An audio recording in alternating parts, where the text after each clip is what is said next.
ତାହାରୁପଡ଼ାରେ ଗୋକୁଳାଷ୍ଟମୀ ଉତ୍ସବ ମହା ଆଡ଼ମ୍ବରରେ ଅନୁଷ୍ଠିତ। ଗୁରୁବାର ଅତାବିରା ବ୍ଲକ ଆମ୍ଲିପାଲି ଗ୍ରାମ ପଞ୍ଚାୟତ ଅନ୍ତର୍ଗତ ତାହାରଗୁଡ଼ା ଗ୍ରାମରେ 18ତମ ଶ୍ରୀ ଶ୍ରୀ ଗୋକୁଳାଷ୍ଟମୀ ମହୋତ୍ସବ ମହା ଆଡ଼ମ୍ବରରେ ପାଳିତ ହୋଇଯାଇଛି। ସର୍ବପ୍ରଥମେ ଗ୍ରାମର ମହିଳାମାନଙ୍କ ଦ୍ୱାରା କଳସ ଶୋଭାଯାତ୍ରା ଅନୁଷ୍ଠିତ ହୋଇଥିଲା। ଶ୍ରୀ ସୀତାରାମ ଧନବାର ଓ ମମତା ଧନବାର କର୍ତ୍ତା ଦାୟିତ୍ୱ ତୁଲାଇଥିବା ବେଳେ ପଣ୍ଡିତ ଶ୍ରୀ ରଙ୍କମଣି ବେହେରା ପୂଜା କାର୍ଯ୍ୟ ତୁଲାଇଛନ୍ତି ଏବଂ ସହଯୋଗ କରିଛନ୍ତି ଶ୍ରୀହର ମହାପାତ୍ର ଓ ଶ୍ରୀ ହରି ପ୍ରଧାନ।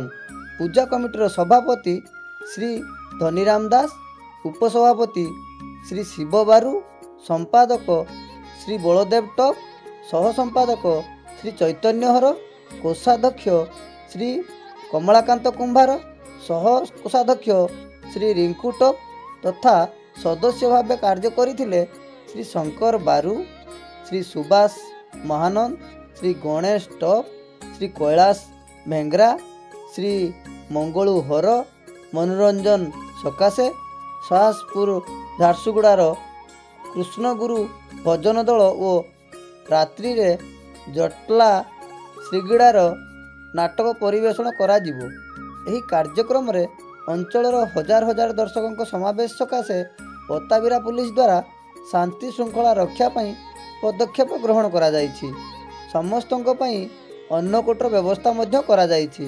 ଏହି ଉତ୍ସବରେ ଗ୍ରାମର ସମାରୁ ବାରୁ, ପ୍ରଦୀପ ହର, ମଣ୍ଟୁ ଟପ, ଗୋପୀନାଥ ହର, ସୁକାନ୍ତ ମଲ୍ଲାର, ବାଦଲ ତାଣ୍ଡି, କେଶବ ନାଗ, ବିବେକ ମହାନନ୍ଦ, ସୁମନ୍ତ ମହାନନ୍ଦ, କହ୍ନେଇ ହର, ରଞ୍ଜନ ହର, ମନୋଜ ହର, ଦୁର୍ଯ୍ୟୋଧନ ବାରିକ, ବାବୁଲ ତପନ, ରାଜେଶ ଦାସ, ମନବୁଦ୍ଧ ଚୌହାନ, ପେଟୁ ହର, ରବି ଟପ, ରଜତ ମଲ୍ଲାର, ଟୁନୁ ଭୁଏ, ହରିଶ୍ଚନ୍ଦ୍ର ଖଡ଼ିଆ ତଥା ସମସ୍ତ ଗ୍ରାମବାସୀ ସହଯୋଗ କରିଥିଲେ।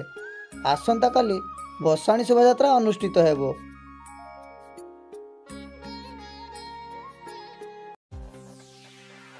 ବରଗଡ଼ ଜିଲ୍ଲା ଅତାବିରା ବ୍ଲକରୁ ଟିକେଲାଲ ତ୍ରିପାଠୀଙ୍କ ରିପୋର୍ଟ, ଭାରତ ନ୍ୟୁଜ।